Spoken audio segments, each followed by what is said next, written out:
Disc of Roswell seem to have inscribed on it on the side are actually code names of missions, or in theory, code names of missions, ships, or general endeavors from these ET civilizations, off-world beings, may or may not have originated from Earth. I think that's besides the point. That who have been interacting all of this time throughout antiquity with human, colored man, reptile man, whatever derivative of the cocktail soup that comprises our DNA and whatever have you. That these are clues, as you will, that Gnostics may have hidden in the avenues that people insert, and that these are not only specific to one race, meaning the Greeks, but obviously we're now seeing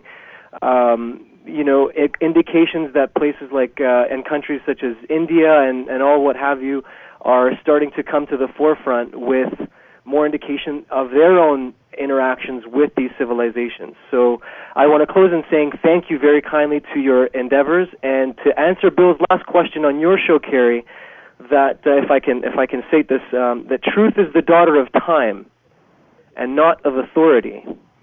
And if any time that the truth would be in question, that the truth is always the truth, and everything else just falls by the wayside. So thank you very much, and you've done me a great honor by allowing me to ask my question, and I thank you for your endeavors. You've really inspired my own work personally. Thank you. Okay, Richard Hoagland, you're unmuted if you want to address that question. Yes. First of all, William, thank you for the question. I'm not a doctor. I play one on TV, so it's okay. You actually said an awful lot in a very brief period of time, which correlates nicely with what David was talking about and what Bill has been alluding to, and even some of what Kerry has been intimating, although we changed the cast of characters, assigned different roles. Look, I come at this from an empirical point of view. I've had a lot of pushback on my Facebook page this afternoon, wondering what I'm doing hanging out with David and Kerry and Bill. And the reason people are asking that is because I'm an empirical kind of guy. I look at data. When I started my search, which I did not know was going to be my search decades ago, I was simply asking questions at the edge. Why isn't NASA telling us the truth on this and this specific example? As I've gotten deeper into the woods and realized that we're no longer in Kansas, Darcy, I have realized that everything, I mean everything, is up for grabs.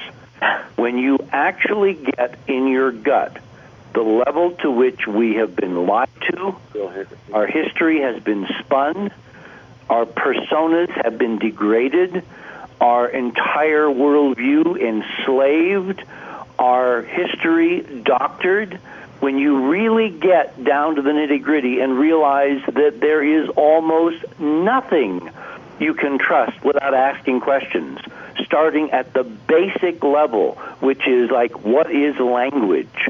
Stan Tenen, who's my old friend and colleague, who runs the Mayru Foundation, has found that the physics, the HD physics, is encoded in the language of Genesis, in the Old Testament, in the original, language itself, in Aramaic, in Hebrew.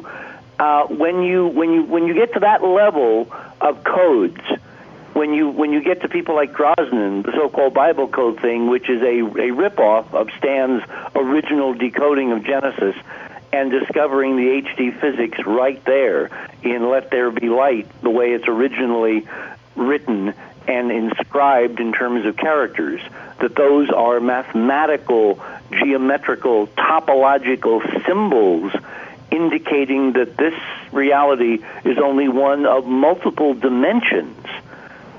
The idea that there's sacred gods coming back who really are, pretenders, who have a lot more power. I mean, look, the more I think of this whole disclosure thing, the more I'm looking at media, which is where this war is being fought.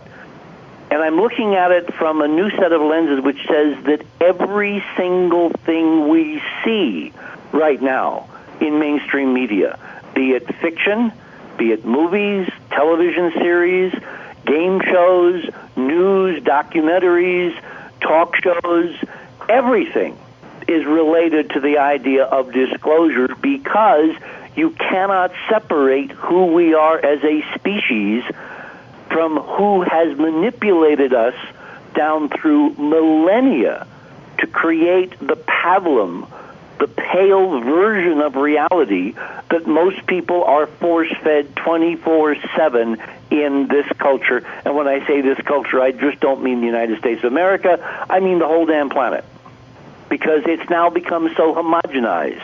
There's McDonald's everywhere, including right outside the Taj Mahal. So in that world, in that view, the idea that we can isolate the UFO ET thing from everything else is totally farce. Everything must be integrated from here on. Certainly for people who have not realized that when they watch television, they are being programmed, they are being fed information with an agenda. There's an agenda behind it, and the agenda is not just to make money.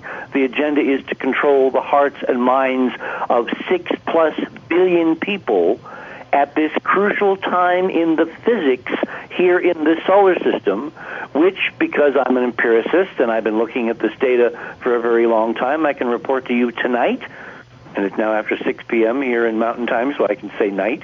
I can report to you tonight that David's idea, coming from an inside source, that the moon may have actually been, shall we say, manipulated to be the right size and the right distance and all that, that fits in perfectly.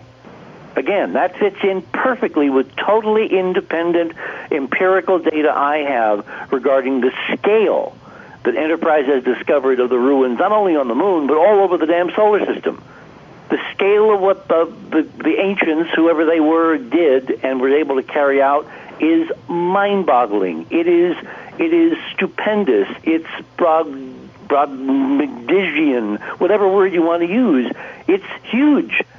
And if our guys, in their naivete, went out there in the early years, a la von Braun, 40s, 50s, 60s, and saw this stuff and freaked out, I have absolutely no problem with them freaking out, because it is freak out. It is so huge, it is so vast, it is so godlike that now, with a good amateur telescope, you can sit on the Earth tonight or 2 nights from now on the 21st of December, which is going to have the first total eclipse of the moon in almost half a millennium, falling on the solstice, the winter solstice, on the night of the 21st.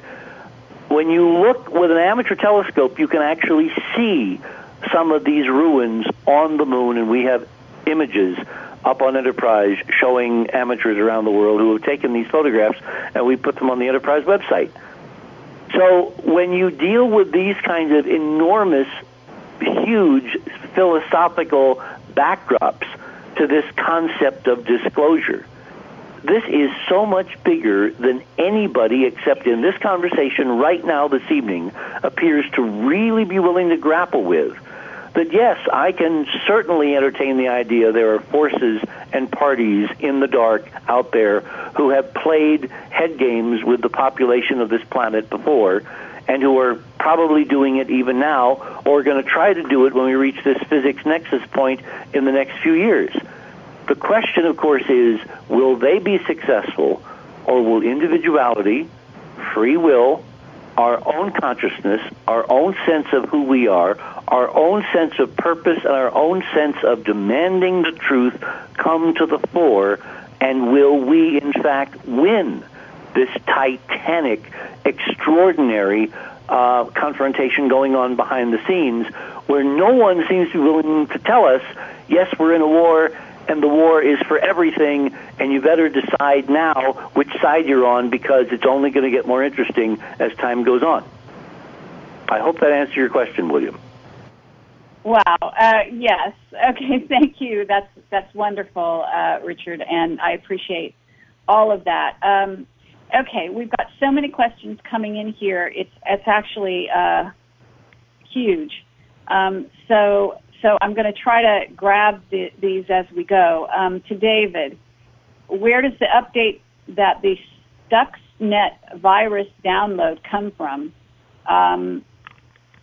do people that make this update and then send it through the quantum field, are you